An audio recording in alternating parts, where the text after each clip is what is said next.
안녕하세요. 명인들의 기이한 일화, 최삿갓의 야 히스토리입니다. 여러분의 구독과 좋아요는 최삿갓의 야 히스토리를 만드는데 큰 힘이 됩니다. 구독과 좋아요 꼭 부탁드립니다. 감사합니다. 오늘의 최삿갓의 야 히스토리는 아픈 친구에게 자기 수명을 준 정염의 일화입니다. 정염은 온양 사람으로 아호는 북창이며 정순붕의 아들이다.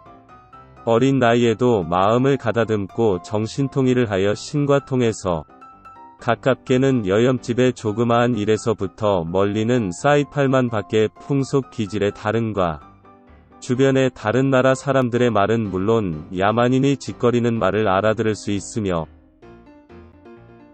번백사를 귀신같이 알았다. 나이 14세에 중국의 간이 유국국 사람이 이상한 기운이 감도는 사람이 오는 것을 보고 두 번 절하며 말하였다.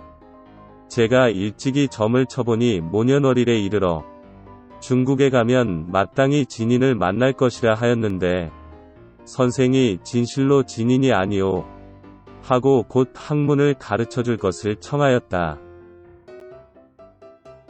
다른 외국인도 서로 앞을 다투어 찾아와서 인사를 드리는데 정염은 각기 그 나라 말로 응대하니 기이하게 생각하고 놀라지 않는 사람이 없었다. 그리하여 별명이 천인이라 하였다. 나이 19에 사마시에 합격하고는 다시 대과에는 응시하지 아니하고 양주 괴라리에 자리 잡고 살았다.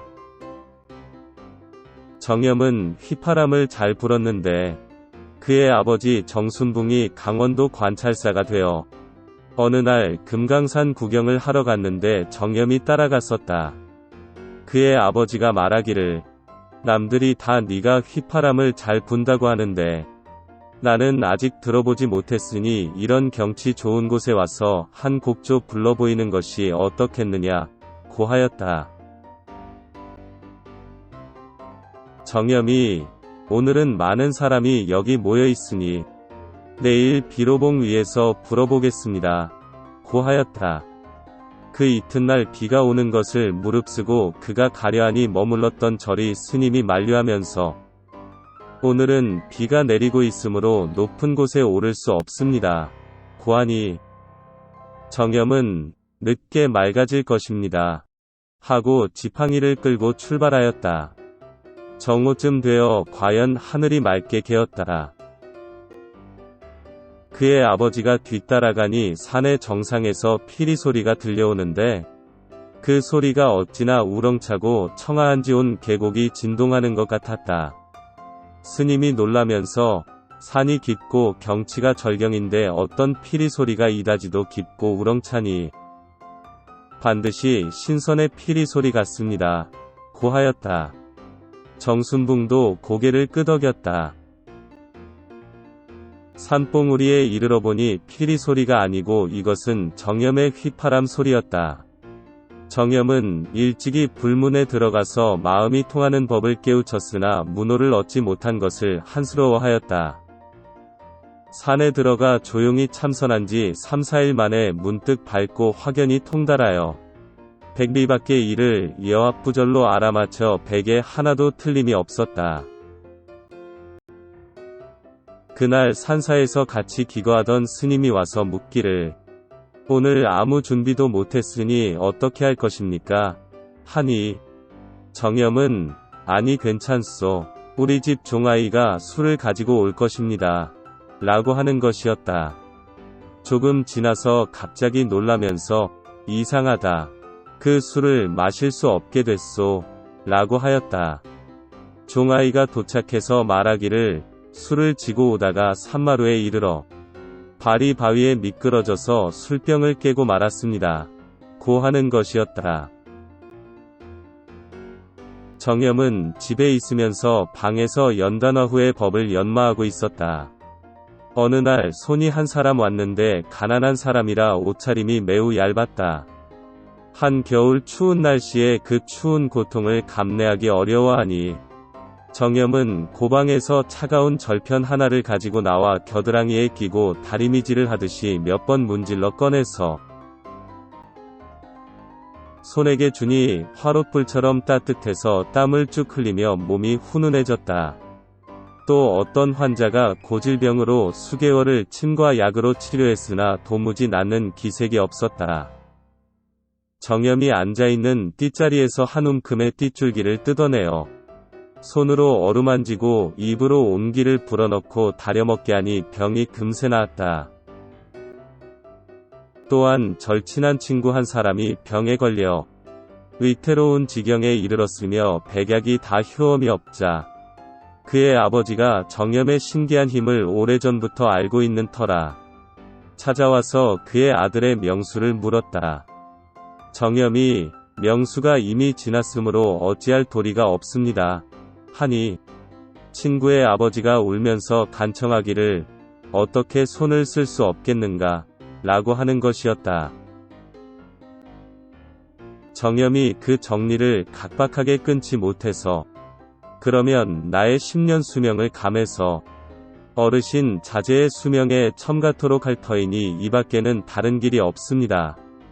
어르신께서 오늘 저녁 삼경에 혼자 남산의 제일 높은 절정에 오르면 반드시 검은 옷의 스님 두 분이 서로 마주 앉아 있을 터이니 그 앞에 가서 애절하게 아들의 명을 연장해 줄 것을 간절히 청원하십시오. 스님들이 성내어 쫓더라도 절대로 물러서지 말 것이며 지팡이로 때리더라도 또한 피하지 말고 성의를 보이는데 힘써서 천번 만번 애걸 간청하면 문득 얻는 것이 있을 것입니다. 라고 하였다. 그 사람이 정염의 말을 쫓아 밤이 되어 달빛을 안고 혼자 남산 꼭대기에 오르니 과연 두 스님이 앉아 있었다. 그 앞에 공손히 나아가 절하고 울면서 딱한 사정을 아뢰니 두 스님이 놀라면서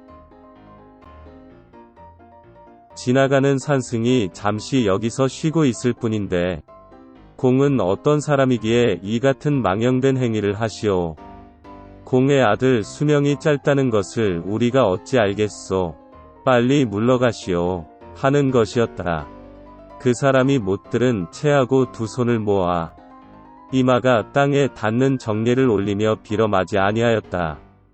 스님이 노하여 이 사람은 미친 사람이로구먼 하면서 때려 쫓아야겠다 하고 지팡이로 마구 때리는 것이었다. 그 사람은 아파서 견디지 못할 지경이었으나 죽기로 작정하고 물러가지 않으면서 땅에 엎드려 울면서 애걸하였다.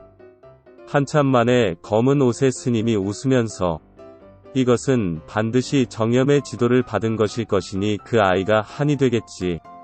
그의 수명 10년을 감해서 이 사람의 수명에 보태어 주어도 무방하지 않겠는가? 하니 붉은 옷의 스님이 고개를 끄덕이면서 그렇다 하고 두 스님이 비로소 그 사람을 부축해 일으키면서 의로에 말하였다. 잠시 시험해 본 것이니라 하고 검은 옷의 스님이 소매 속에서 책 한 권을 꺼내서 붉은 옷의 스님에게 전하니 스님이 받아 들고 달빛을 향하여 붓을 들고 무엇인가 쓰는 것 같이 하더니 그 사람에게 말하였다. 공의 아들은 앞으로 10년의 수명이 연장될 것이니 돌아가서 정염에게 말하되 다시는 천기를 누설하지 않도록 하라 하고 금방 두 스님은 보이지 않았다.